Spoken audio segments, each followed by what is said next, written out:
I'm Haven Nash.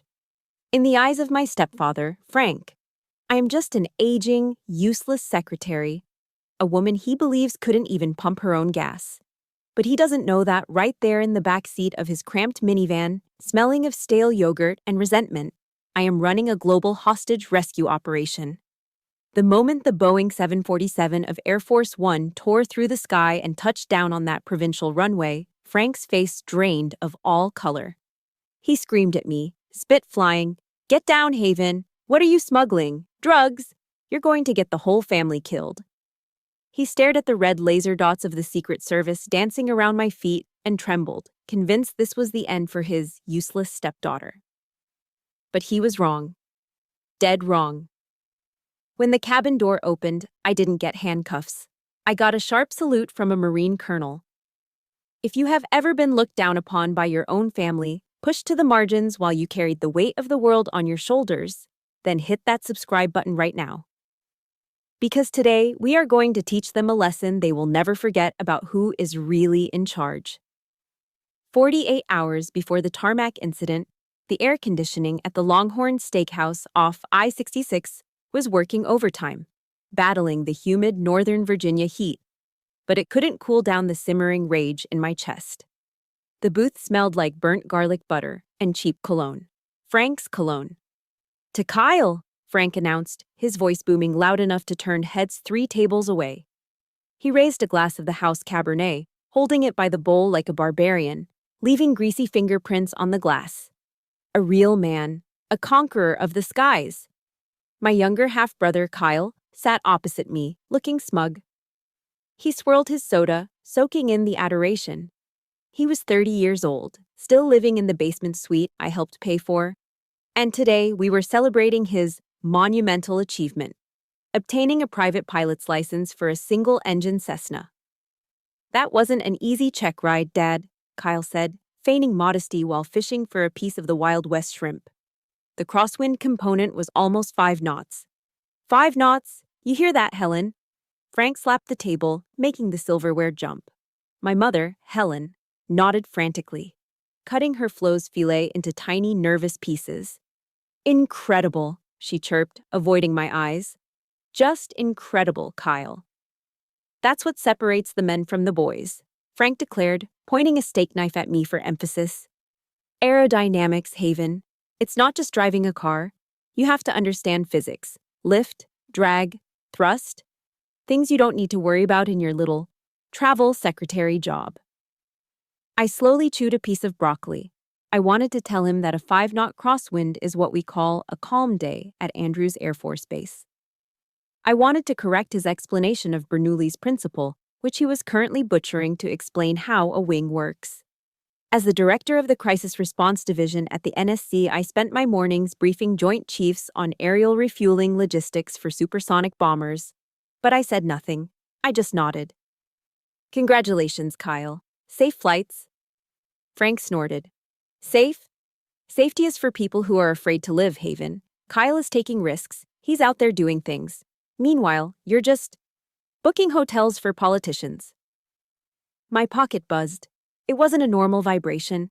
It was the frantic double pulse pattern of my secure BlackBerry, the one I kept hidden inside my purse. That pattern meant one thing: flash override, the highest priority alert. My heart rate didn't spike. Training took over. I slid my hand under the table, finding the device by touch. I needed to see the code. Was it the embassy in Sudan? Or the hostages in the Balkans? I pulled the phone out, just an inch below the table's edge, shielding the screen with my napkin. Slam. Frank's hand came down on the table, right next to my plate. The noise was like a gunshot in the crowded restaurant. The chatter at the nearby tables died instantly. "Put it down," Frank hissed, his face flushing a deep, ugly red. "We are celebrating your brother's achievement, and you are checking Facebook?"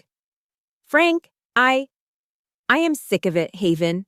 He was shouting now, performing for the audience of diners. "Every time we try to have a family moment, you're glued to that screen. It's an addiction, it's rude, and quite frankly, it's embarrassing." Do you think those bureaucrats you book flights for care if you answer an email at 7 p.m. on a Friday? I looked at the screen. The message was 3 words: coup in progress.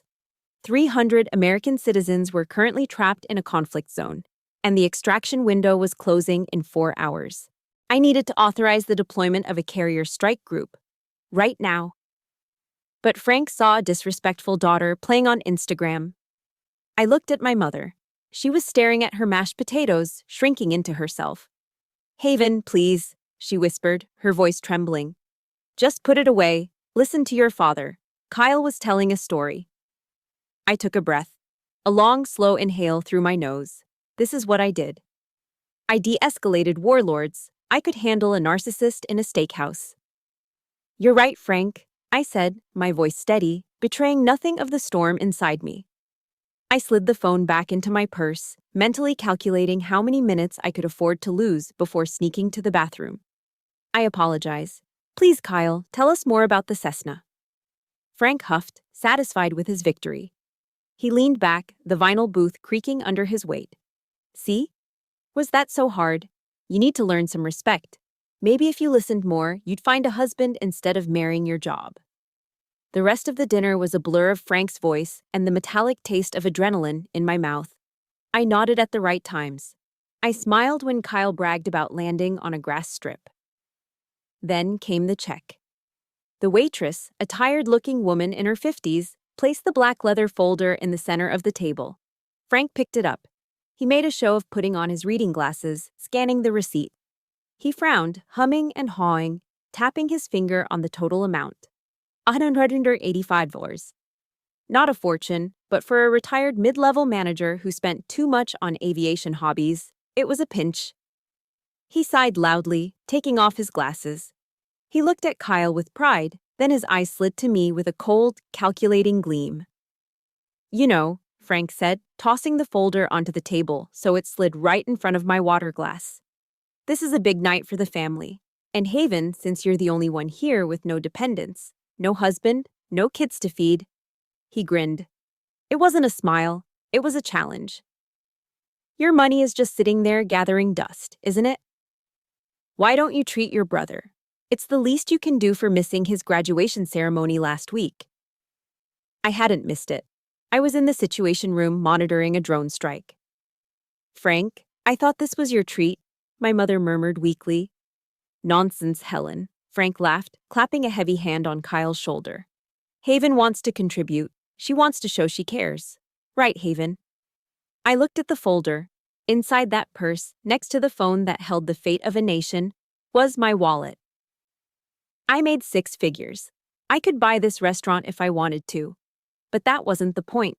It was the assumption, the entitlement, the way he relegated me to the role of the family financier while stripping me of any respect. "Of course," I said softly. I reached into my purse, my fingers brushed against the secure phone again. "Coup in progress." I pulled out my card, a heavy black titanium card that Frank wouldn't recognize as exclusive government issue. I placed it in the folder. "Happy flying, Kyle," I said. Frank winked at the waitress as she came back. "She's paying. Good girl." As the waitress walked away, I heard the sharp, electronic beep of the credit card machine from the server station. That sound, that single, high-pitched tone. It echoed in my head, merging with the sudden, piercing ring of the emergency alert that I could no longer ignore. Beep. The sound of my money buying their silence. Beep. The sound of the countdown beginning. That high-pitched electronic beep from the credit card machine didn't just signal a transaction. It triggered a memory, pulling me back through time to a day that should have been a milestone, but instead became the foundation of my invisibility. It was 7 years ago. The humid air of a Washington, D.C. May was suffocating, thick enough to chew on. I was standing on the lawn of George Washington University, sweating under the heavy black fabric of my master's gown. Around me, families were erupting in joy. Fathers hoisting daughters onto their shoulders, mothers adjusting mortarboards, champagne corks popping in the distance. I scanned the crowd, clutching my diploma in international relations so hard the leather cover creaked. I was looking for Frank's bald spot or my mother's nervous smile. I checked my phone. One missed call. One voicemail. I pressed play, and Frank's voice, tinny and distracted, floated into my ear. Haven, look, we're not going to make it. Kyle took a nasty spill at his varsity soccer game. His knee is looking pretty purple, kiddo. We're taking him to urgent care just to be safe. You know how it is. Can't risk his scholarship chances. Grab yourself a nice dinner or something. We're proud of you. The line went dead. I stood there, surrounded by thousands of cheering strangers, and felt the blood drain from my face. Kyle was 17. A bruised knee. He hadn't broken a bone. He hadn't been rushed to surgery. He had a bruise. And for that, my 6 years of academic grind, the sleepless nights writing thesis papers on nuclear nonproliferation, the internships at the State Department, it all vanished. I was the backup plan, the extra. The scenery in the movie of their lives where Kyle was the undisputed star. That was the day the word secretary started to burn like a brand on my skin. It wasn't just Frank's ignorance, it was his deliberate refusal to see me. After 9/11, like so many Americans my age, I felt a calling. The towers fell, and the world changed. I wanted to enlist. I wanted to do something that mattered. I remembered sitting at the kitchen table, telling Frank I was considering officer candidate school. He had laughed, not a chuckle, but a belly laugh that rattled his coffee mug. You? In boots? Frank had wiped a tear from his eye. Sweetheart, look at you. You're soft. You're quiet. You like order. You don't lead men into battle, Haven. You're built for logistics. Taking notes. Making sure the coffee is hot for the men who make the decisions. You'd make a fantastic secretary for a general, maybe. He framed it as advice. He called it realism. But it was gaslighting, pure and simple. He needed me to be small so he could feel big. He needed me to be the travel secretary because if he acknowledged that I was actually an intelligence analyst coordinating with the Department of Defense, he would have to admit that his stepdaughter had surpassed him in every conceivable metric of success. And then there was the house, the split-level ranch in Fairfax with the manicured lawn that Frank was so proud of. He loved to lecture anyone who would listen at neighborhood barbecues about his financial wizardry. It's all about asset management, he'd say, holding a Bud Light, gesturing to the vinyl siding. I retired early because I know how to make a dollar stretch. The market is for suckers. Real estate is where the smart money lives. He had no idea. 5 years ago, Frank made a series of bad bets on penny stocks he read about in a spam email. They were underwater on the mortgage. The bank was threatening foreclosure. My mother had called me, sobbing, begging me not to tell Frank because it would break his heart. So, I fixed it. Every month, on the 1st, an automatic transfer of $2,000 leaves my account and goes directly to their lender. I labeled it consulting fees in the bank transfer notes, so if Frank ever saw a statement, he wouldn't question it. I saved his house. I saved his pride. And in return, I got to sit at a Longhorn steakhouse and be told I didn't understand the value of a dollar. I know I'm not the only one. If you have ever been the invisible bank for your family, paying the bills, solving the problems, and fixing the messes while they treat you like you're incompetent, please hit that like button right now. And in the comments, just write, I see you. Let's prove to each other that our sacrifices aren't invisible here. Back in the present, the memory faded, replaced by the cool, recycled air of my apartment. It was 3 a.m. The only light in the room came from the glow of 3 encrypted monitors arranged in a semicircle on my desk. On the center screen, a satellite feed showed a grainy, thermal image of a convoy moving through a desert halfway across the world. A coup had just toppled a government in North Africa. 300 American aid workers and engineers were trapped in a compound, surrounded by militia trucks mounted with heavy machine guns. My secure line blinked red. It was the Admiral of the 6th Fleet. Director Nash, his voice crackled in my earpiece, sharp and professional. We are in position. Ospreys are spooled up. We are waiting on your green light for the extraction corridor. I looked at the map. I looked at the intelligence report scrolling on the left screen. Lives hung in the balance of my next sentence. I took a sip from the mug on my desk. The coffee was cold, black, and bitter. Frank's voice echoed in the back of my mind. You're only good for making sure the coffee is hot for the men who make decisions. I set the mug down. My hand didn't tremble. Admiral, I said, my voice steady, carrying the weight of the White House behind it. You have a go. Execute Operation Archangel. Get our people home. I wasn't a secretary. I wasn't a backup plan.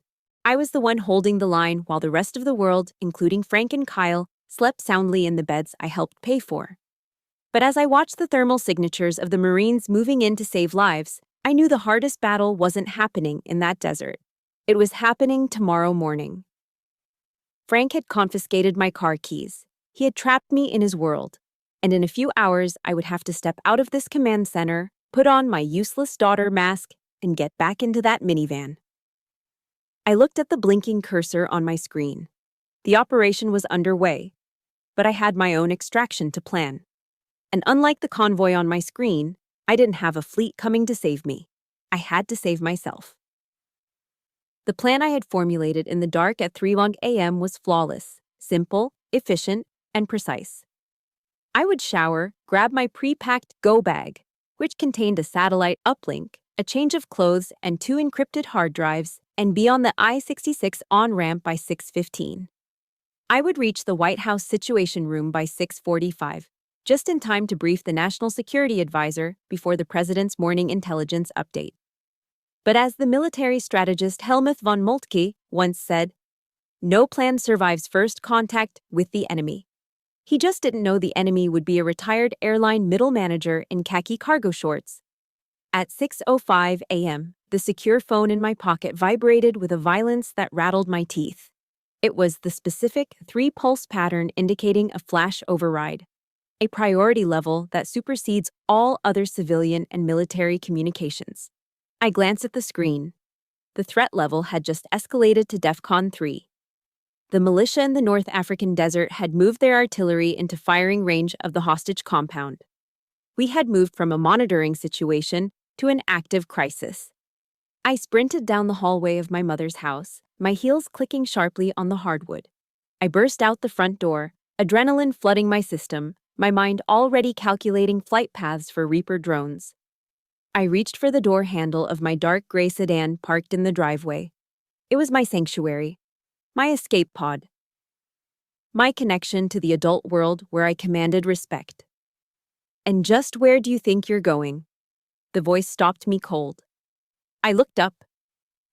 Frank was standing at the end of the driveway, planted firmly in the center of the asphalt, like a troll guarding a bridge. He was wearing an oversized polo shirt tucked into shorts that were pulled up too high, holding a mug of coffee that read, World's Best Grandpa, a gift from a family that didn't exist yet, bought by himself. Frank, move, I said, my voice clipped. I opened my car door and threw my bag onto the passenger seat. I have to go into the office. It's an emergency. Frank took a slow, deliberate sip of his coffee. He didn't budge. On a Sunday? I don't think so. We talked about this last night, Haven. Today is Kyle's fly-in. The whole family goes. That includes you. I don't have time for this, I snapped, sliding into the driver's seat. I jammed my key into the ignition. The engine roared to life, a sweet, powerful sound of freedom. I put the car in reverse. The backup camera screen flickered on, showing Frank's distorted, red-faced figure standing directly behind my bumper. He wasn't moving. He was crossing his arms. I rolled down my window. Frank, get out of the way. I have 300 lives depending on me being at my desk in 40 minutes. He walked around to the driver's side window. He leaned down, placing a hand on the roof of my car, invading my space with the smell of stale coffee and aggressive entitlement. 300 lives? Frank chuckled, shaking his head. Always the drama queen. You book flights, Haven. You're not saving the world. You're avoiding your family. You're jealous of your brother, and frankly, it's ugly. I am not jealous, I said, my hand hovering over the gear shift. I am employed. Now move, or I will back out around you. You need to learn to slow down, Frank said. His eyes dropped to the ignition. In a split second, instinct screamed at me to roll up the window. But I was too slow. Frank's hand darted inside the car. It was a violation so sudden, so absurd, that my brain couldn't process it immediately. His thick, calloused fingers wrapped around the key fob. "No!" I shouted, grabbing his wrist. "Let go!" he barked. He twisted his wrist with a strength I didn't know he had. The hysterical strength of a man terrified of losing control. He ripped the keys out of the ignition. The engine died instantly. The dashboard lights flickered and went black. Silence crashed down on the driveway. The only sound was the chirping of birds and the heavy breathing of a man who thought he had just won a victory. I sat there, frozen, my hand still reaching for the empty ignition slot. My car, my property, my freedom, my lifeline to the Situation Room, was now a 2-ton paperweight. Frank stood up, dangling the keys in front of my face like he was taunting a toddler. He slipped them into the deep pocket of his cargo shorts.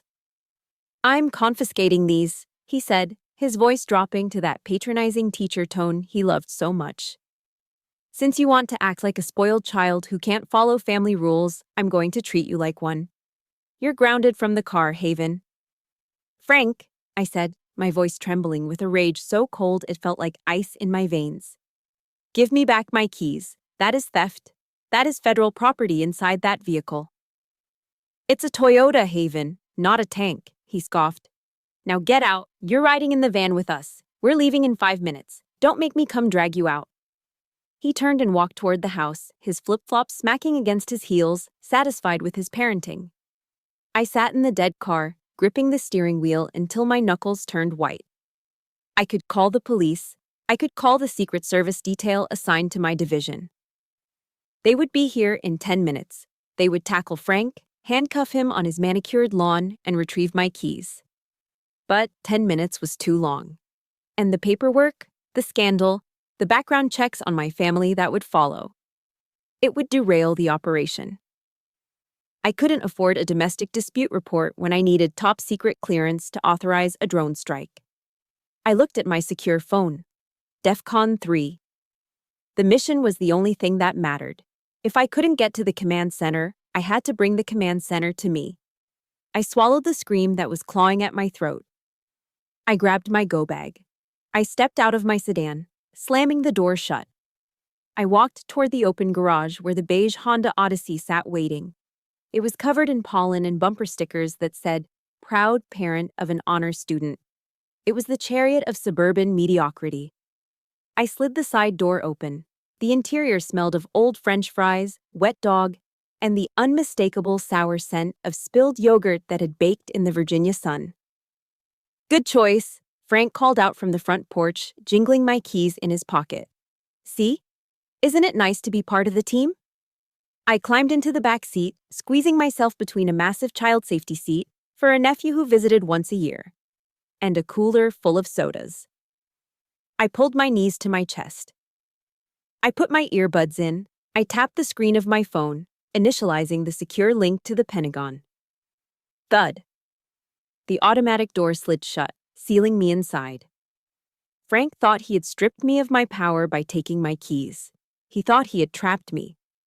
But as I watched him waddle toward the driver's seat, I realized he had made a fatal error. He had just locked himself in a metal box with a woman who was about to orchestrate a war, and there was no escape for him now. Interstate 66 was doing what it did best on a Saturday morning: nothing. It was a 30-mile-long parking lot of shimmering heat and exhaust fumes, stretching from the D.C. Beltway out into the Virginia suburbs. Inside Frank's Honda Odyssey, the atmosphere was even more suffocating. The air conditioning was wheezing, struggling to battle the humidity, but it stood no chance against the smell.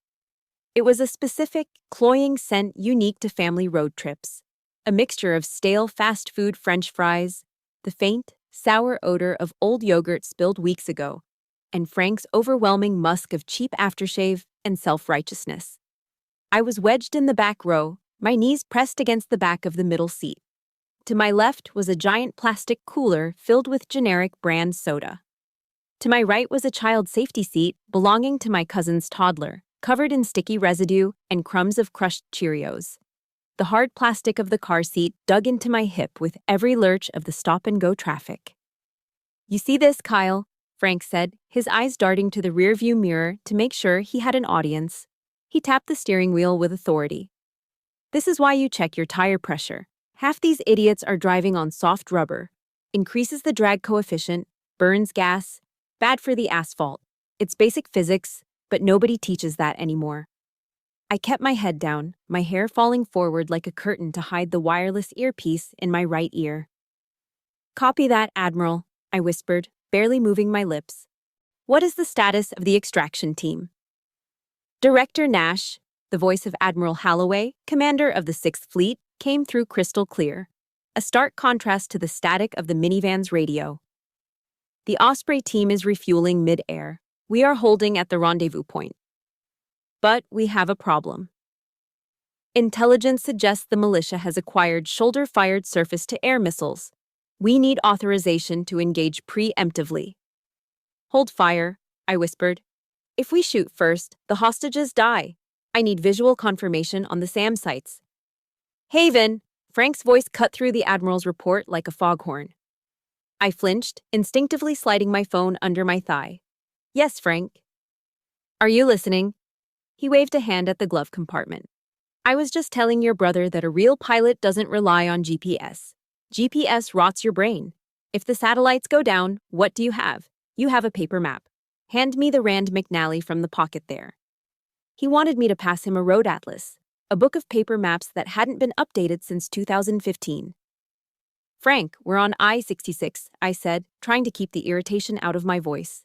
It's a straight line. We don't need a map. It's about the principle, Haven. He sighed, looking at my mother in the passenger seat. Helen, she just doesn't get it. No situational awareness. That's why she's stuck in a cubicle. My mother just nodded, staring out the window. She's tired, Frank. Let her be. I'm teaching her, Frank insisted. Kyle, tell her. When you're up in the Cessna today, are you going to stare at an iPad, or are you going to look out the window? Kyle, sitting in the front passenger seat, the shotgun position of honor, turned around. He adjusted his aviator sunglasses, which he was wearing inside the car. He looked like a budget version of Tom Cruise, if Tom Cruise still lived in his parents' basement. Visual flight rules, Dad, Kyle said, flashing a grin. Eyes on the horizon. That's real flying. He looked at me, scanning my huddled form in the back corner. Who are you talking to, anyway? Kyle asked, a smirk playing on his lips. I saw your lips moving. You chatting with an internet boyfriend? Or are you booking a vacation for some senator? Just work, Kyle, I said quietly. Work, he scoffed. Hey, ask your boss if he can get me a discount on a hotel in Miami. I'm thinking of taking the Cessna down there once I get my instrument rating. I'll see what I can do, I lied. In my ear, the Admiral's voice returned, tense and urgent. Director, we have a development. The President has been briefed. He's invoking the National Command Authority. He wants a direct secure video conference with you, immediate effect. He wants to look you in the eye before he authorizes a strike. My stomach dropped. The President of the United States wanted a face-to-face briefing. Now. I looked at the dashboard clock. 9:15 a.m. We were still 20 minutes from the airfield. I was trapped in a moving prison of mediocrity. I couldn't jump out. The traffic was moving at 10 miles per hour, but running down the interstate shoulder would attract the state police, and Frank would undoubtedly chase me. Director, the Admiral pressed. The President is airborne on Air Force One. He's en route to D.C., but he can divert. Where are you? We need a secure facility. I looked out the window. Through the haze of heat and exhaust, I saw a green highway sign. Exit 44. Manassas Regional Airport. 2 miles, Manassas. A general aviation airport. It had a control tower. It had a runway long enough for corporate jets. And, crucially, it was where Frank was taking us. A wild, audacious idea formed in my mind. It was reckless. It was insane. It would blow my cover completely. But I had no choice. The hostages didn't have time for me to be polite. Admiral, I whispered, shielding my mouth with my hand. I am not in a secure facility. I am mobile. But I can secure a landing zone. Say again, Director. I pulled up the encrypted map on my phone. I tapped the location of the small provincial airport we were heading toward. I hit send coordinates. Route the president to these coordinates, I ordered, my voice finding that cold, steel register that terrified my subordinates. Tell the pilot to prepare for a short field landing. It's a 6,000-foot runway. The VC-25 can make it if he dumps fuel. You want to land Air Force One at a regional airstrip in Virginia? The admiral sounded stunned. If the president wants his briefing, that is where I will be, I said. Bring the transport group to me. Copy that, Director. Relaying to the Secret Service now. I exhaled, leaning back against the uncomfortable seat. What are you mumbling about now? Frank called out, eyes back on the mirror. We're almost there. Fix your hair, Haven. You look like a mess. I don't want you embarrassing your brother in front of the other pilots. I'm just checking the weather, Frank, I said. Looks like there might be some heavy traffic in the sky today. Frank laughed, a harsh barking sound. Traffic? At this little airport, it's just us enthusiasts, Haven, real aviators, not those commercial buses you book tickets for. You'll see. It's going to be quiet, peaceful, just Kyle and the open sky. I looked down at my phone. The confirmation code flashed on the screen. Asset inbound, ETA, 15 minutes. You're right, Frank, I said, a small, dangerous smile touching my lips for the first time that morning. It's going to be a day to remember. He had absolutely no idea. He thought he was driving the master of the house to his kingdom. He didn't realize he was chauffeuring the Grim Reaper to a meeting with God. The minivan lurched as we took the exit ramp. The sign for the airport loomed ahead. I tightened my grip on my phone. The command center wasn't in the White House basement anymore. It was right here, next to the crushed Cheerios, and the world was about to come crashing down on Frank's little Sunday drive. The midday sun over Manassas Regional Airport was not just hot, it was aggressive. It bounced off the white concrete and the aluminum hangars, creating shimmering waves of heat that made the horizon dance. The air smelled of burnt asphalt and the sweet, chemical tang of avgas, a scent Frank inhaled deeply, puffing out his chest as if he were breathing in pure heroism. We stood on the tarmac in front of the object of his worship, a 1946 Piper J3 Cub. Frank spoke about this plane as if it were a Lockheed Martin F-22 Raptor. In reality, it was a tiny, fabric-covered antique painted a shade of yellow that reminded me of a bruised banana. It had a top speed that could be rivaled by a determined Toyota Camry on the interstate, and it looked like a strong gust of wind might fold it in half. Look at her, Haven, Frank said, placing a reverent hand on the propeller. This is aviation. Pure and simple. No computers, no government tracking, just man and machine. He turned to a young line technician, a kid barely out of high school who was trying to fuel a sleek corporate jet nearby. Hey, son, Frank shouted, waving his arms. You're grounding that too close to the intake. You want to blow us all to kingdom come? Watch your static discharge. The kid rolled his eyes, muttered something under his breath, and continued his work. Frank turned back to us, shaking his head. Amateurs. The whole industry's going to hell. Nobody respects the physics anymore. I stood a few feet back, clutching my purse against my chest. My phone was vibrating rhythmically against my ribs. A silent countdown. 10 minutes. Haven, don't just stand there like a statue, Frank barked, wiping sweat from his forehead with the back of his hand. Make yourself useful. Your brother is about to undertake a serious flight. He needs hydration. Run into the FBO and get him a Dr. Pepper, and get your mother a Diet Coke. Chop chop. Do you want anything, Frank? I asked, my voice flat. I don't need anything but the wind in my hair, he said dramatically. Go. I walked across the baking tarmac toward the fixed-base operator building. Inside, the air conditioning was a blessing. I walked past the lounge where real pilots, men and women in crisp uniforms flying Gulfstreams and Learjets, were checking weather radars.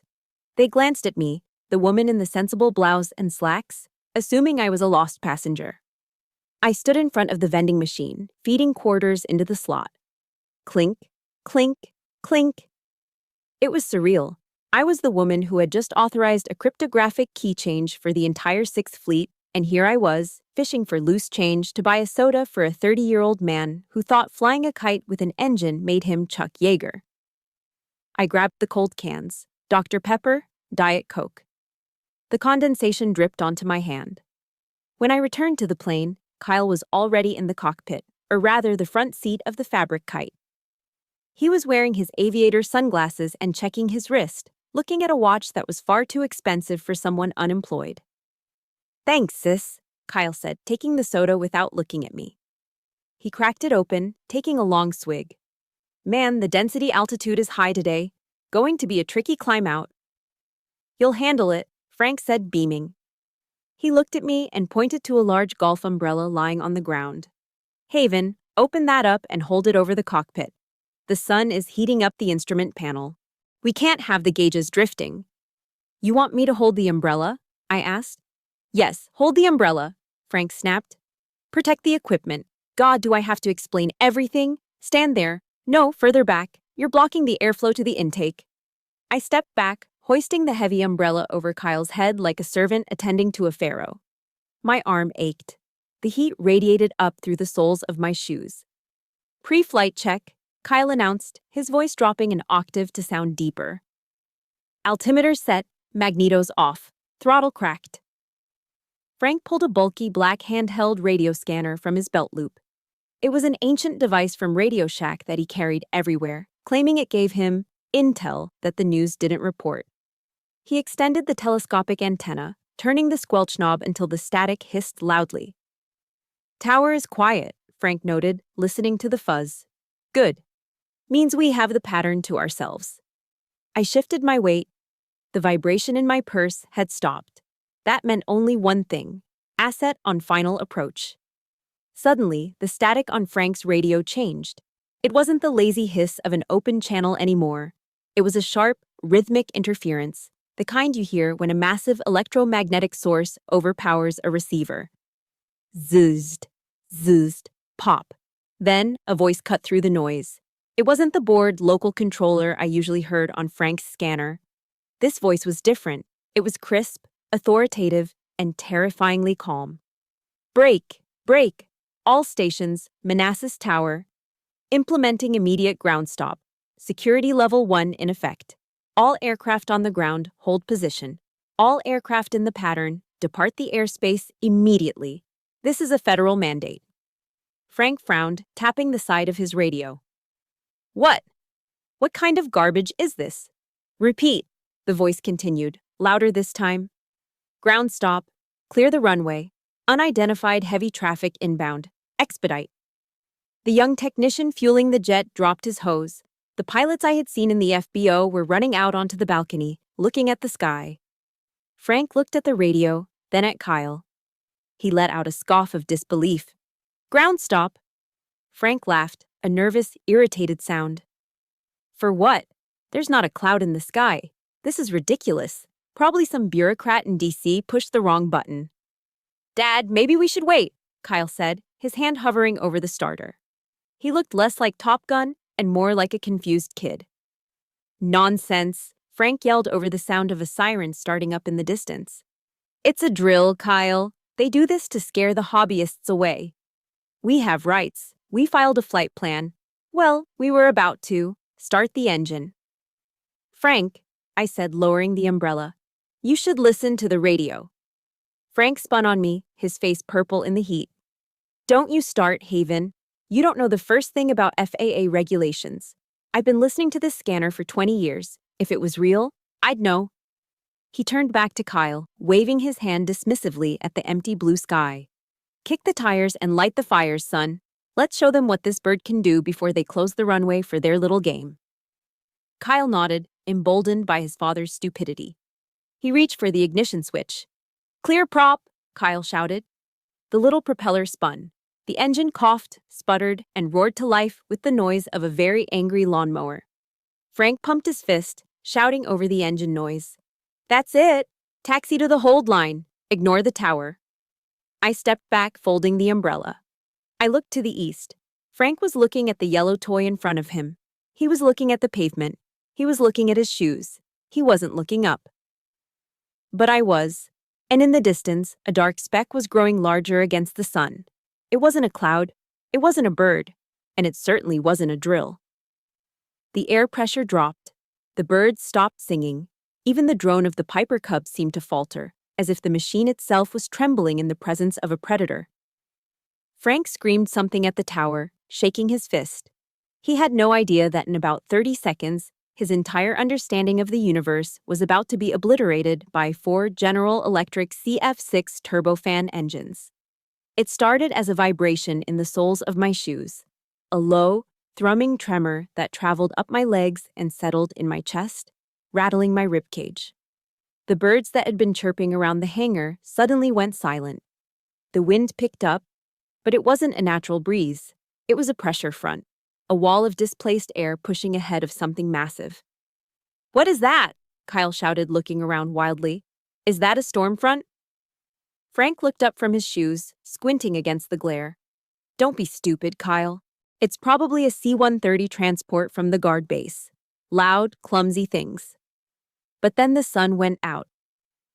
A shadow fell over the tarmac. Not the passing shade of a cumulus cloud, but a total, terrifying eclipse. It swallowed the yellow Piper Cub. It swallowed Frank. It swallowed the entire airfield. I looked up, shielding my eyes, and watched the monster descend. It was the most beautiful and terrifying thing I had ever seen. The underbelly of the Boeing 747-200B was a vast expanse of polished aluminum and sky blue paint. It hung in the air, defying gravity, a leviathan of metal and power that blotted out the sky. The noise hit us a split second later. It wasn't a sound you heard, it was a sound you felt.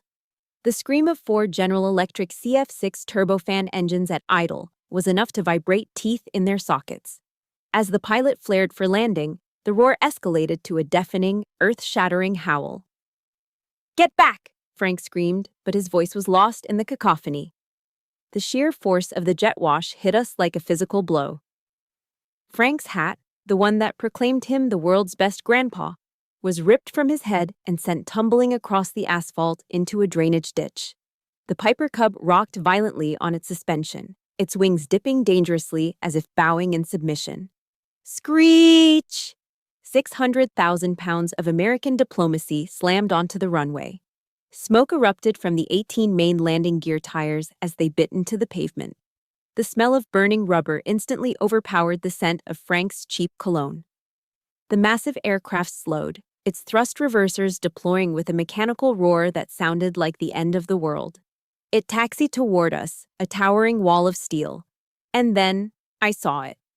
The detail that broke Frank's brain. The flag. High on the tail, the American flag stood proud. And sweeping across the fuselage in impeccable font were the words, "United States of America." This wasn't a C-130. This wasn't a training exercise. This was the VC-25, the Flying White House. The aircraft came to a halt less than 100 yards from where we stood. The engine spooled down to a high-pitched whine, but the silence that followed was even heavier. I looked at Frank. He wasn't looking at the plane with awe. He was looking at it with sheer, unadulterated terror. His face had drained of all color, leaving his skin the shade of wet ash. His eyes were wide, darting back and forth like a trapped animal. He collapsed. Frank's knees gave out, and he hit the tarmac hard. He scrambled backward on his hands and butt, trying to put distance between himself and the aircraft. "Haven!" he shrieked, his voice cracking.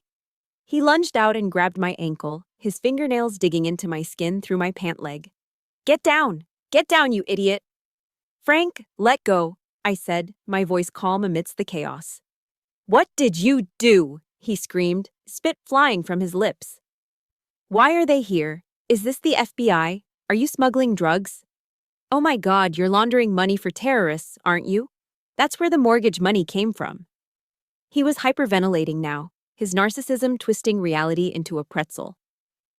In Frank's small, fearful world, the government only showed up to punish. He couldn't conceive of a reality where authority arrived to serve. "They're going to arrest us all," Frank wailed, pulling harder on my leg. "I didn't know. Officer, I didn't know. She's the stepdaughter. I have nothing to do with her." He was already selling me out. The engines hadn't even stopped spinning, and he was already offering me up as a sacrifice to save his own skin. Kyle was no better. He was standing behind the wing of his Piper Cub, hands raised in the air as if surrendering to an invisible army, a wet stain spreading rapidly across the front of his khaki shorts. Suddenly, the tarmac was swarmed. Black SUVs with flashing lights tore around the corner of the hangar, screeching to a halt between us and the plane. Men in dark suits poured out, Secret Service agents. They moved with fluid, lethal precision, forming a perimeter. Frank saw the red laser dots from the counter-assault team dancing on the pavement near his feet.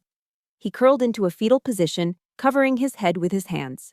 "Don't shoot! I'm a patriot! I pay my taxes! It's her! Take her!" I looked down at the man groveling at my feet. This was the man who had lectured me on leadership over a steak dinner. This was the man who had confiscated my car keys to teach me a lesson. This was the man who had spent 20 years telling me I was small, weak, and fit only for secretarial work. And now, he was sobbing into the asphalt because a plane landed. This is the moment. If you have ever seen a bully crumble the second they lost control, if you have ever watched a narcissist turn into a coward when faced with real power, hit that like button right now. And in the comments, I want you to write one word: karma. Let's see how many of us have waited for a moment just like this. I felt a strange sensation in my chest. It wasn't anger anymore, it was pity. I shook my leg, hard. "Get off me, Frank," I said. He looked up, blinking through his tears. "Haven, stay down, you'll get us killed." "No, Frank," I said, my voice cutting through the humid air like a blade. "I won't." I kicked his hand away from my ankle. I brushed a speck of dust from my blazer. I reached into my purse and pulled out my ID badge, the one I usually kept hidden in a zippered pocket. I clipped it onto my lapel. The gold seal of the executive office of the president glinted in the sun. "Haven," Frank whispered, confusion warring with his fear. Where are you going?" I didn't answer him. I didn't look at Kyle cowering by his toy plane. I turned my back on the minivan, on the spilled sodas, on the petty, small life they had tried to imprison me in. I started walking. I walked straight toward the line of black SUVs, straight toward the men with assault rifles, straight toward the massive staircase that was slowly unfolding from the belly of the beast. The wind whipped my hair back, but I didn't flinch. For the first time in my life, I wasn't walking away from something. I was walking toward who I really was. The distance between Frank's Honda Odyssey and the staircase of Air Force One was less than 50 yards. But as I walked it, it felt like I was crossing the widest canyon in the world. Behind me lay a lifetime of being told I was small, incompetent, and irrelevant. Ahead of me lay the world where I commanded armies. I didn't run, I walked. My heels clicked rhythmically on the hot asphalt, a steady metronome counting down the final seconds of Frank's delusion. From the corner of my eye, I saw movement. Fast, aggressive movement. Two black Chevrolet Suburbans tore across the tarmac, flanking the giant aircraft. They didn't slow down gently. They slammed on their brakes, drifting slightly. Tires screaming in protest as they created a physical barricade between me and the rest of the airport. The doors flew open before the vehicles even came to a complete stop. "Federal agents, back up! Get back!" 6 men in dark suits poured out. They moved with a terrifying synchronized fluidity that made them look less like individuals and more like a single organism designed for violence. They wore wraparound sunglasses and earpieces, and in their hands, they held Daniel Defense MK-18 rifles at the low ready position. They didn't look at me. They didn't need to. They knew exactly who the asset was. Instead, they formed a perfect V-shape, a phalanx, around me. They turned their backs to me, facing outward, creating a wall of human steel. Their weapons were pointed directly at the only threat in the vicinity: a 68-year-old man in cargo shorts and a 30-year-old fake pilot with a wet stain spreading on his pants. "Don't shoot! Oh God, don't shoot!" Frank's voice was a high-pitched shriek, unrecognizable from the booming baritone he used to lecture me about tire pressure. I stopped and turned slowly. Through the gaps between the agent's shoulders, I saw him. Frank was on his knees. He had thrown his hands up so fast he nearly dislocated a shoulder. His face was a mask of pure, unadulterated panic. He looked at the laser sights dancing on the pavement near his knees and dissolved. I didn't do it, Frank screamed at the agents, pointing a shaking finger at me. I don't know what she did, but I'm not part of it. I'm a taxpayer. I'm a good citizen. She's the stepdaughter. She's mentally unstable. Take her. Just don't hurt me. The betrayal was immediate. It was instinctive. In the face of authority, the man who claimed to be the patriarch, the protector, the alpha male of the family, had instantly offered me up as a sacrifice to save his own skin. Beside him, Kyle was frozen. He stood by the wing of his yellow Piper cub, his mouth hanging open. The damp patch on the front of his khakis was growing larger, darkening the fabric in the cruel sunlight. The conqueror of the skies had wet himself. Back up! The lead agent barked, his voice amplified by the silence of the stunned airfield. Hands where I can see them, on the ground, now! I'm doing it, Frank sobbed, pressing his face into the hot, dirty asphalt. See? I'm cooperating. Officer, please, I have a bad back. I watched them. For 20 years, these two men had made me feel small. They had criticized my clothes, my job, my lack of a husband, my choices. They had made me feel like an intruder in my own home. And now, looked at them. Groveling in the dirt, terrified of the very power they claimed I didn't have. A mechanical whirring sound drew my attention away from the pathetic display. The main cabin door of the Boeing 747 was opening. The stairs unfolded with hydraulic grace. A figure appeared in the doorway. It wasn't the president, not yet. It was a man in the impeccable dress blue uniform of the United States Marine Corps. Silver eagles on his shoulders glinted in the sun. Rows of ribbons decorated his chest. He was a colonel, the president's military aide, a man who carried the football, the nuclear launch codes. He walked down the stairs with a solemn, heavy gait. He didn't look at the agents. He didn't look at Frank sobbing on the ground. He didn't look at the yellow toy plane. He walked straight through the line of Secret Service agents, who parted to let him pass. He stopped exactly 3 feet in front of me. The colonel snapped his heels together. The sound was sharp, like a pistol crack. He raised his right hand in a crisp, slow, perfect salute. It was a gesture of supreme respect, reserved for superiors, for the commander-in-chief, and for those holding the highest offices of the land. Good morning, Director Nash, the colonel said. His voice was deep, respectful, and carried clearly over the tarmac. The president is waiting for you in the conference room. We are ready for immediate departure. I didn't salute back. I was a civilian. But I nodded, acknowledging the respect that Frank had denied me for decades. Thank you, Colonel, I said softly. Before I turned to ascend the stairs, I took one last look back. Frank had lifted his head from the asphalt. He was staring at the colonel. He was staring at the salute. His brain was trying to process the impossible image. The travel secretary, the useless girl, the coffee fetcher. A Marine colonel was saluting her. Frank's mouth worked, opening and closing like a fish on a dock, but no sound came out. The cognitive dissonance was breaking him. He realized in that shattering moment that he hadn't just been wrong. He had been irrelevant.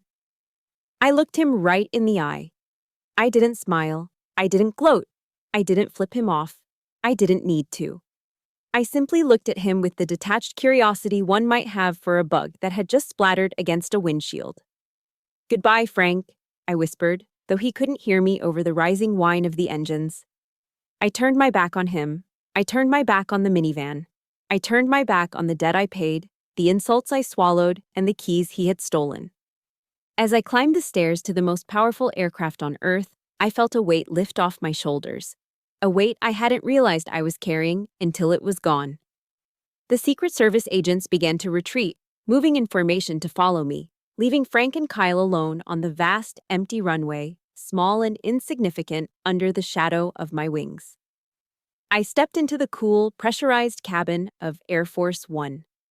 The door closed behind me with a solid, final thud, sealing out the heat, the smell of stale yogurt, and the ghosts of my past forever. The wind on the tarmac was violent, whipping my hair across my face, stinging my cheeks with grit and the smell of burnt jet fuel. But as I placed my foot on the first step of the mobile staircase, the chaotic noise of the outside world began to fade. Each step was a physical severance. Step 1. I left behind the humidity of Northern Virginia, the sticky, oppressive heat that had clung to me since childhood. Step 2. I left behind the smell of stale yogurt and the crushed Cheerios embedded in the upholstery of a minivan that had served as my prison cell for the last 2 hours. Step 3. I left behind the voice of a man who had told me, not 10 minutes ago, that I was incapable of understanding aerodynamic lift, while I was currently boarding the only aircraft in the world equipped to survive a nuclear blast. I reached the top of the stairs. The Marine colonel who had saluted me stood aside, holding the door. He didn't say a word. He didn't need to. His posture said everything. Welcome home, Director. I stepped across the threshold. The transition was instantaneous and jarring in its luxury.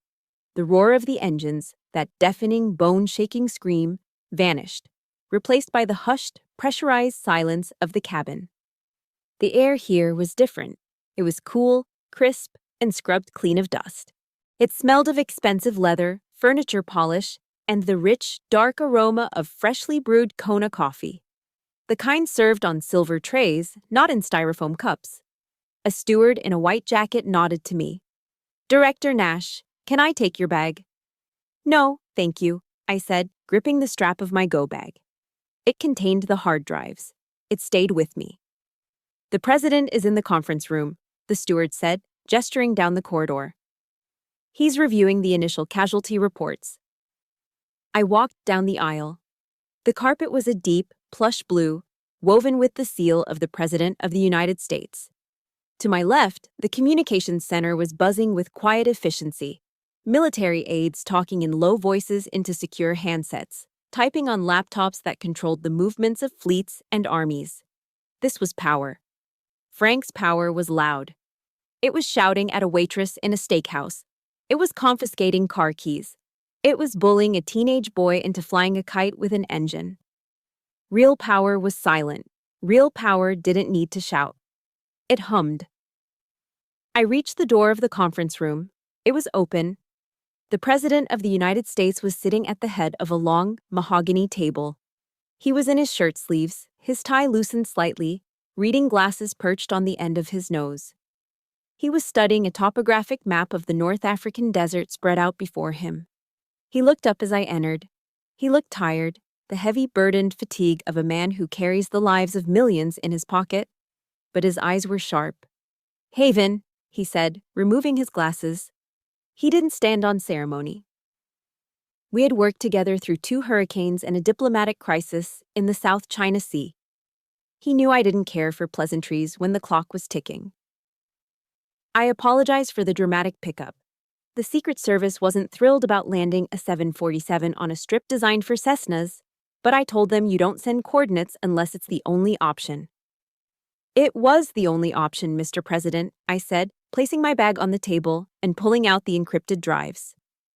My transport was compromised. Compromised? He raised an eyebrow. I thought you had a secure detail. Domestic logistical failure, sir, I said. It won't happen again. The president nodded, accepting the vagueness. He reached for the coffee pot on the table and poured a cup. He pushed it toward me. Black. Just how I took it. Sit, he said. Walk me through the extraction. The Admiral says you want to use the chaotic weather patterns as cover for the Ospreys. It's risky. It's calculated risk, sir, I began, opening my laptop. The sandstorm will blind their radar, but our thermal imaging will cut right through it. If we wait for clear skies, they'll execute the hostages. The president took a sip of his coffee, his eyes drifting to the window on his left. The heavy curtains were pulled back, offering a view of the tarmac below. He paused. He leaned forward slightly, squinting through the thick, bulletproof glass. Director, he said slowly, the Secret Service seems to be having a situation down there. I froze. My fingers hovered over the keyboard. Sir? Down there, the president pointed. Near that yellow rig thing. Is that a plane? There are 2 individuals. One appears to be on the ground, being restrained. The other is crying. They're shouting something at the agents. I didn't want to look. I wanted to focus on the map. I wanted to focus on the hostages in the desert. But the president turned to me, his expression shifting from commander-in-chief to human curiosity. They look frantic, he noted. And judging by where we landed, they were standing right next to you. Do they know you, Haven? The cabin was silent. The only sound was the faint hum of the avionics cooling fans. I stood up and walked to the window. I looked down. From this height, Frank was small. He was on his knees, his hands cuffed behind his back. Standard procedure for anyone who rushes a presidential motorcade. He was writhing, his face contorted in a scream I couldn't hear. Kyle was slumped against the wheel of his Piper Cub, head in his hands, defeated. They looked like what they were, small men who had spent their lives trying to make themselves feel big by shrinking everyone around them. The president watched me.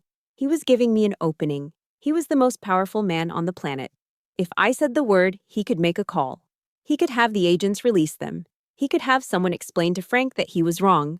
He could grant them a moment of grace. Do you want me to have an agent go down there? The president asked softly. If they are family, we can facilitate a resolution. Make sure they aren't detained. I looked at Frank one last time. I remembered the car keys. I remembered the graduation he missed. I remembered the secretary comments. I remembered the check at the steakhouse. I looked at the president. No, Mr. President, I said, my voice steady, cool, and utterly devoid of emotion. No. They aren't a security threat, I said, turning away from the window and walking back to the table. I sat down and opened the file on the hostages. And they aren't family. Who are they then? I looked at the digital map of the world, a world where I made decisions that mattered. Just civilians, sir, I said. Curious civilians who got too close to the operation. The agents will handle them. The president studied my face for a second, searching for a crack in the armor. He didn't find one. He nodded, respecting the boundary. Very well, he said. Let's get to work. What's the timeline on the drone strike? 3 minutes to intercept, I replied. Pilot. The president pressed the intercom button on the table. We are clear. Get us wheels up. Let's go to Washington. Copy that, Mr. President, the pilot's voice crackled. Prepare for departure. The massive engines roared to life, a deep, powerful vibration that signaled the start of a journey. I didn't look out the window again as the plane began to taxi. I drank the coffee. It was hot, strong, and perfect. I had left the minivan behind. I had left the girl who needed approval behind. I was in the sky now, and for the first time in my life, the air was clear. The Eisenhower Executive Office building has a specific smell. It's a mixture of old paper, floor wax, and the heavy, dusty scent of history. It is a silence so profound that you can hear the hum of the servers 3 floors down. It had been 7 days since Manassas. 7 days since I walked up the stairs of Air Force One and left my former life baking on the asphalt. I sat at my desk, my real desk. It was a massive piece of mahogany that had supposedly been used by a Secretary of War in the 1940s. Behind me, the window offered a view of the Washington Monument, standing stark and white against a gray sky. On the wall, the digital clock ticked in Zulu time, synchronizing the movements of fleets across the globe. My secure line was quiet. The crisis in North Africa was over. The hostages were home. The world was safe. But inside my top desk drawer, buried under a stack of classified briefings, my old personal iPhone was vibrating. I hadn't looked at it in a week. I had left it turned off, enjoying the peace. But today I needed to close the loop. I needed to confirm the intel report on the people I used to call family. I opened the drawer. The screen lit up, harsh and artificial in the dim office. 15 missed calls, 7 text messages, 1 new voicemail. All from Dad Frank. I stared at the name. It didn't evoke fear anymore. It didn't evoke anger. It just looked like a typo, a mistake in the code. I picked up the phone. It felt light, flimsy, like a toy compared to the heavy encrypted devices I used for work. I pressed the speaker button. Frank's voice filled the room, booming and distorted, as if he were shouting directly into the microphone while driving that damn minivan. Haven, sweetheart, it's Dad. The tone was jarring. It was high-pitched, jovial, dripping with a sugary, fake enthusiasm that made my stomach turn. It was the voice he used when he was trying to charm a waitress into giving him a free refill. My God, kiddo, you really had us going. I mean, wow. Secret Service? The President? You are a sly one, aren't you? Keeping all that under your hat. We were just telling the Millers next door. You know Bob Miller, the guy with the lawn tractor? We told him, yep, that's our Haven. We always knew she was destined for greatness. We just had to be tough on her to bring it out. I leaned back in my chair, steepling my fingers. The audacity was breathtaking. He was rewriting history in real time. He was taking credit for my success. The abuse, the insults, the secretary comments, in his twisted mind that was just tough love designed to build my character. The voice on the recording dropped lower, becoming conspiratorial. This was the pivot. This was the real reason for the call. Anyway, listen, honey, we need to talk. Things are... Well, the town is buzzing. Everyone wants to know you. And Kyle, look, your brother is going through a tough time. That little incident with the Piper Cub really shook his confidence. He's thinking the private pilot route is too slow. I could hear the smile in his voice now. A greasy, transactional smile. I was thinking, since you're basically running the White House now, what if you made a call to the Air Force Academy? Get him a slot. Skip the congressional nomination nonsense. Just get him in. He's got the genes for it, Haven. He just needs a leg up. You know how it is. Family helps family. We're so proud of you, superstar. Call me back ASAP. Mom is making pot roast. Click. The silence rushed back into the room, but it felt different now. It was cleaner. I sat there, dissecting the message like an intercepted enemy transmission. He didn't apologize. Not once. He didn't mention confiscating my car keys. He didn't mention leaving me stranded on the tarmac. He didn't ask how I was. He didn't ask if I was safe. He saw my power, and his first instinct wasn't respect. It was extraction. He saw me as a resource. I was no longer the useless daughter. I was the golden goose. He wanted me to corrupt a federal institution, to bypass the rigorous standards of the Air Force Academy, standards I respected deeply, just to give his lazy, incompetent son a shortcut to glory. He thought he could just hit the reset button. He thought that by calling me superstar, he could erase 20 years of calling me nothing. It was pathological. It was narcissism in its purest, most malignant form. I looked at the phone. For years, I'd held onto it, waiting for an apology, waiting for them to say, "We see you, we love you." But that message was never going to come. Because you cannot get blood from a stone, and you cannot get love from a parasite. I didn't feel sad. I felt a profound sense of professional clarity. The asset was compromised. The relationship was a liability. My thumb hovered over the screen. I didn't just delete the voicemail. I tapped the share icon. I sent the audio file to a secure cloud folder labeled Legal Harassment Evidence. If Frank ever tried to show up at my workplace, if he ever tried to sell a story to the press about how I abandoned them, I would have his voice, in his own words, trying to solicit a federal favor. Then I went to the contact list. Frank Nash. I scrolled down to the bottom. The red text stared back at me. Block this caller. I pressed it. A pop-up asked me to confirm. Block contact. Next. Helen Nash. My mother. The woman who watched him take my keys and said nothing. The woman who ate the steak I paid for while I was being insulted. Block this caller. Block contact. Next. Kyle Nash. The golden child. The fake pilot. Block this caller. Block contact.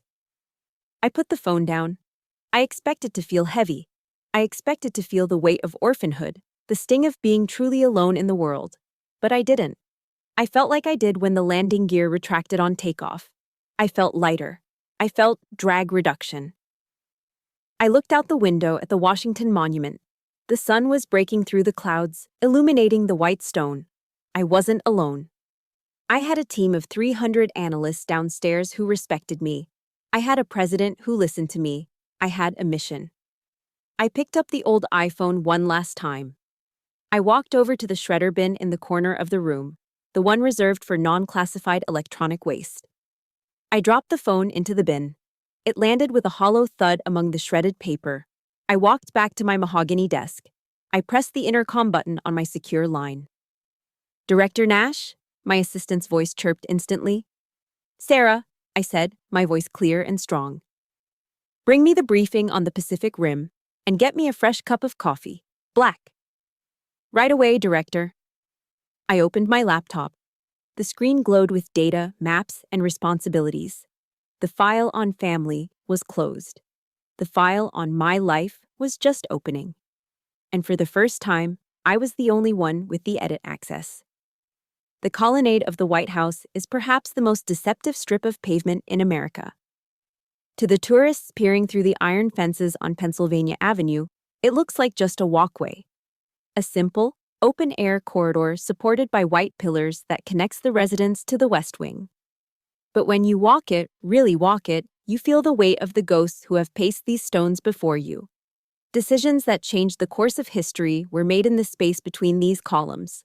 Wars were ended, treaties were conceived, and today, for the first time in my life, I wasn't walking it as a staffer or a fixer or a shadow. I was walking it as a free woman. It was late afternoon. The DC sky was a piercing, impossible blue, scrubbed clean by the winds that had swept through the Capitol earlier that morning. To my left, the rose garden was in full bloom. The air didn't smell of exhaust fumes or stale yogurt or the cheap air freshener Frank used to mask the scent of his own failures.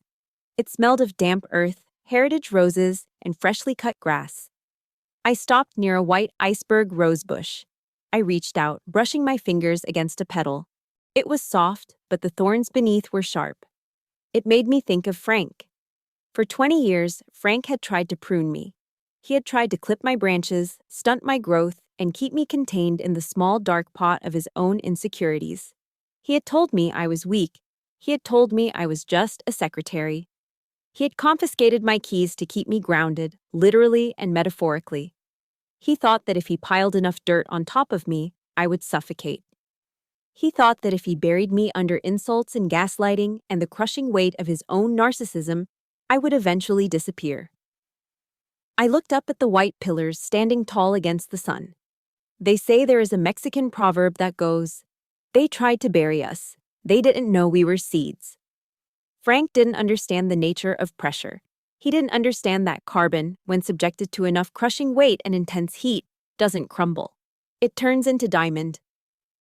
Every insult he hurled at me was just another layer of pressure that hardened my resolve. Every time he told me I was incapable of leading, I worked twice as hard to master the art of command. He thought he was breaking me. In reality, he was forging me. I continued walking, the sound of my heels echoing softly against the architecture.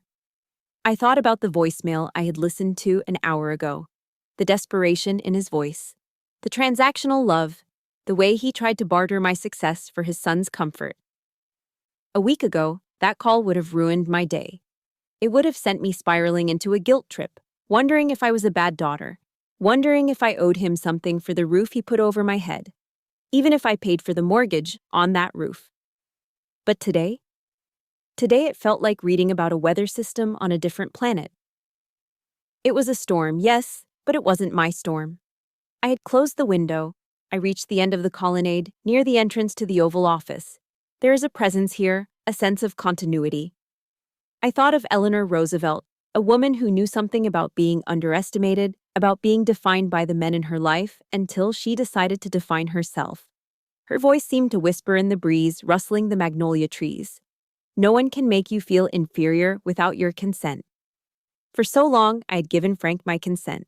I had handed him the signed permission slip to belittle me every time I sought his approval, every time I paid a check I shouldn't have paid, every time I climbed into the back of that minivan to keep the peace. I had revoked that consent on the tarmac at Manassas, and I was never, ever giving it back. I realized then that I didn't need a pilot's license to understand flight.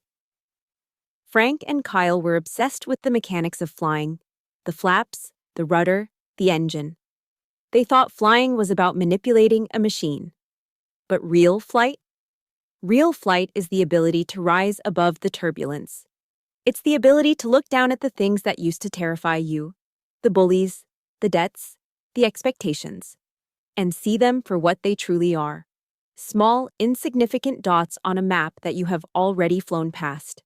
Roar. The sound started as a rumble and quickly tore through the silence of the garden. I looked up. High above the Washington Monument, a solitary F-35 fighter jet banked sharply, its afterburner glowing like a star in the daylight. It was likely a patrol from Andrews, securing the airspace over the Capitol. A week ago, that sound would have made me flinch. It would have reminded me of Frank screaming on the runway, of the fear of being arrested, of the chaos. But today, I didn't flinch. I didn't look down. I shielded my eyes against the sun and watched the metal bird carve a path through the heavens. It was loud. It was unapologetic. It was powerful. It was mine. That sky didn't belong to Kyle and his rented Cessna. It didn't belong to Frank and his delusional lectures on aerodynamics. That sky belonged to me. It belonged to the people who did the work, who made the hard calls, who stood in the fire and didn't burn. A smile touched my lips, a genuine, unburdened smile that reached all the way to my eyes. I looked down at my chest. The sunlight caught the laminated surface of my security badge clipped to my navy blazer. It didn't say Frank's stepdaughter. It didn't say Kyle's sister. It didn't say travel secretary. It read in bold black letters, Haven Nash, Director, National Security Council. I adjusted the badge, making sure it was straight. I smoothed the lapel of my jacket. I took a deep breath, filling my lungs with the sweet, free air of my own life. The oxygen tasted different when you weren't holding your breath, waiting for the next blow to fall. I turned away from the garden, away from the memories of the past, and faced the door to the West Wing. There were briefings to read. There were decisions to make. There was a world to protect. And I was exactly where I was supposed to be. I took a step forward, then another, and I didn't look back. My operation is complete, but I know many of you are still fighting your own battles on the ground. If my story reminded you that your value is never defined by your family's opinion, please honor that truth by hitting the subscribe button and liking this video. It helps us clear the runway for more survivors to find this community. I want to read your briefing in the comments. What is the one boundary you need to set today to reclaim your peace? Share it below. Let's build our own command center right here. Until next time, remember, keep your eyes on the horizon.